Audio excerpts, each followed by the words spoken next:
News city और मैं हूँ आपकी होस्ट निधि सिंह। देखिए, टेक्सटाइल मिनिस्टर गिरिराज सिंह का एक बयान आता है।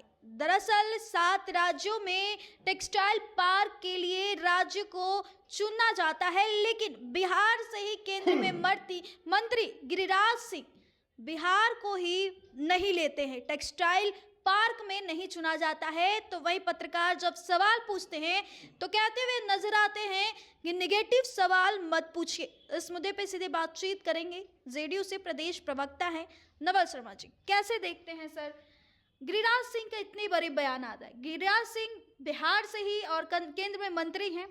बिहार ही छोड़कर 7 राज्यों में टेक्सटाइल पार्क के लिए चुना जाता है, हमारा आखिर बिहार क्यों नहीं सर? देखिए, इस सवाल का पूरा जवाब जानने के लिए 2-3 बातों को ध्यान में रखने की आवश्यकता है।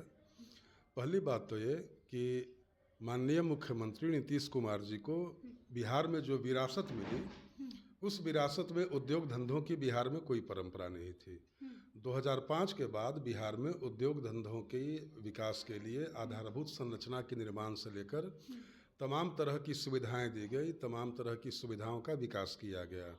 और आज बिहार में सामाजिक सुरक्षा और जो एक सेंस ऑफ सिक्योरिटी का माहौल बना है, उसमें निवेशक बिहार में तेज़ी से आकर्षित हो रहे हैं। टेक्सटाइल पार्कों का, आप टेक्सटाइल पार्क की आप बात कर रहे हैं। बिहार में न्यू टेक्सटाइल पॉलिसी भी बिहार में पास हुई है, लेदर पॉलिसी भी पास हुआ है। टेक्सटाइल पार्कों का जो आवंटन होता है वो कुछ शर्तों के अधीन होता है। गिरिराज सिंह जी एक कार्य सक्षम नेतृत्व का नाम है, वो कार्य कुशल मंत्री हैं केंद्र सरकार में, और हम सभी जानते हैं कि बिहार के हितों को लेकर माननीय गिरिराज सिंह जी हमेशा चिंतित रहते हैं और बिहार के लिए यथासंभव योजनाओं लाने के लिए गिरिराज जी प्रयासरत रहते हैं। तो टेक्सटाइल पार्क के हाँ, मैं वही बता रहा हूँ। टेक्सटाइल पार्क के मामले में भी क्या टेक्निकल लैकुना है, इन बातों की जांच पड़ताल की जाएगी और जो कमियां रह गई हैं उन्हें दूर कर, मुझे पूरा विश्वास है कि डबल इंजन की सरकार बिहार में चल रही है। और आपने हाल में देखा कि बजट के माध्यम से केंद्र सरकार ने बिहार के लिए कैसे कैसे प्रबंध किए, बल्कि बिहार को आशा से अधिक बजटीय आवंटन किया गया। तो डबल इंजन की सरकार बिहार में बिहार वासियों की आशाओं को जरूर पूरा करेगी और इस समय में जो भी टेक्निकल लोचा है उनको दूर कर बिहार में टेक्सटाइल पार्क जरूर लाया जाएगा। एक सवाल रहेगा कि अक्सर सवाल उठता है, Tejashwi Yadav law and order को लेकर अक्सर सवाल खड़ा करते हैं। बिहार में क्या लॉ एंड ऑर्डर समाप्त हो गई है?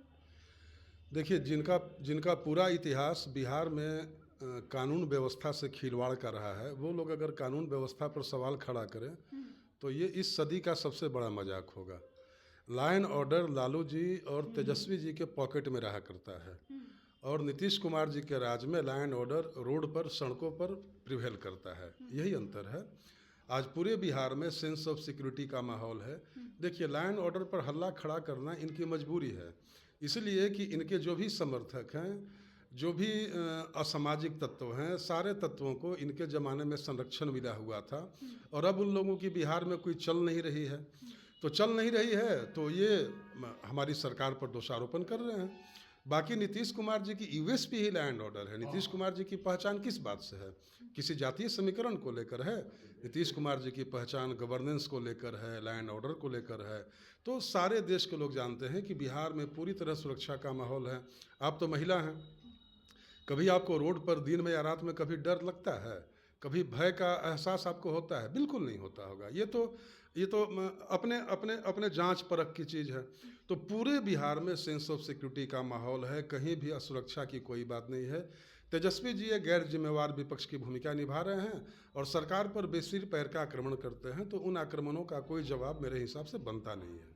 तो चलिए, यह थे हमारे साथ बातचीत करने के लिए जेडीयू से प्रदेश प्रवक्ता नवल शर्मा जी। इस रिपोर्ट में बस इतना ही। देखते रहें न्यूज सिटी। बहुत बहुत धन्यवाद।